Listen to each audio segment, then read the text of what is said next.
Bismillahirrohmanirrohim.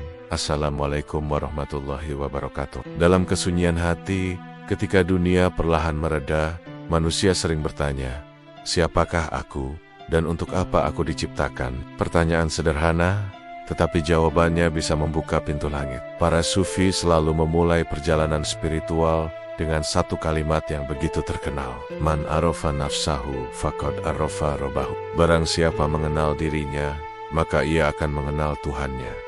Ini bukan kalimat biasa. Ia adalah pintu menuju kesadaran terdalam, menuju ma'rifat, menuju kejernihan jiwa yang selama ini tertutup oleh debu dunia. Pertama, mengenal diri berarti menyadari bahwa kita hanyalah hamba. Allah berfirman, dan aku tidak menciptakan jin dan manusia melainkan agar mereka beribadah kepadaku. Kita bukan penguasa, bukan pemilik, bukan penentu, kita hanyalah hamba. Imam Al-Ghazali menulis, siapa yang tidak mengenal asal-usuliyah, kelemahannya, dan kebutuhannya, mustahil ia dapat memahami kebesaran Allah. Kedua, mengenal diri berarti mengenal hati.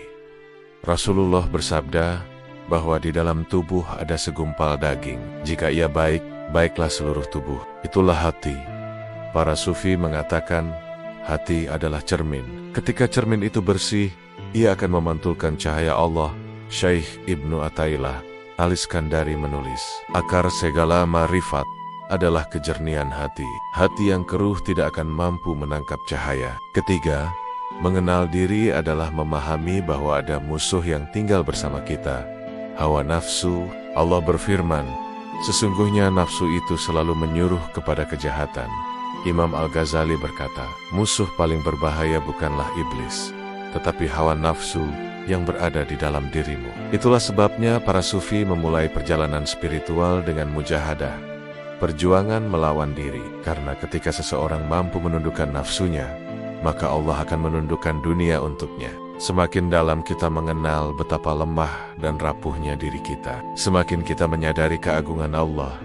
Allah berfirman, manusia diciptakan dalam keadaan lemah. Ketika kita melihat kekurangan diri, kita melihat kesempurnaan Allah. Ketika kita melihat kelemahan diri, kita melihat kekuatan Allah. Inilah inti dari mengenal diri. Menyadari bahwa kita ini sepenuhnya milik Allah. Seperti firman-Nya, sesungguhnya kami adalah milik Allah, dan sesungguhnya kepodenia kami kembali. Ayat ini adalah definisi eksistensi kita. Lalu, apa tanda orang yang mulai mengenal dirinya? Ia menjadi rendah hati, karena ia tahu segalanya adalah milik Allah. Ia tidak sombong, karena ia tahu ia tidak punya kekuatan apa-apa. Ia lebih mengutamakan akhirat, karena ia sadar dunia hanya persinggahan. Dan ia akan merasa dekat dengan Allah dalam setiap keadaan, karena ia tahu hanya Allah tempat kembali. Puncak ma'rifat adalah ketika seseorang tidak lagi melihat dirinya. Ia hanya melihat Allah dalam segala sesuatu. Bagaimana cara praktisnya? Para ulama mengajarkan 4 langkah. Pertama, muhasabah, mengevaluasi diri setiap hari. Kedua, mujahadah, melawan hawa nafsu dan memperbaiki akhlak. Ketiga, dizikir, karena dengan mengingat Allah hati menjadi tenang. Dan keempat, ilmu, mempelajari Al-Quran dan Sunnah. Karena ilmu tentang diri dan ilmu tentang Allah adalah 2 sayap yang membawa seorang hamba terbang menuju Tuhannya. Pada akhirnya, orang yang mengenal dirinya akan menemukan kedamaian sejati.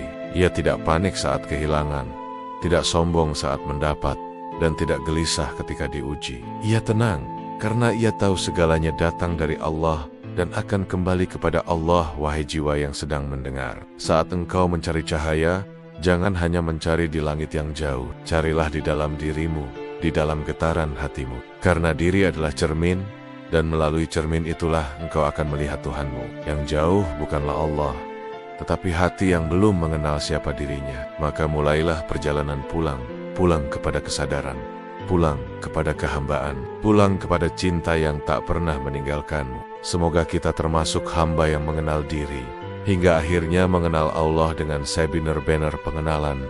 Amin. Dukung channel ini dengan like, share, dan subscribe. Jangan lupa berikan komentar yang membangun, agar konten kami bisa lebih baik lagi. Niatkan semua ini sebagai ibadah. Semoga Allah meridai dan menjadikannya amal jariah untuk kita semua. Amin.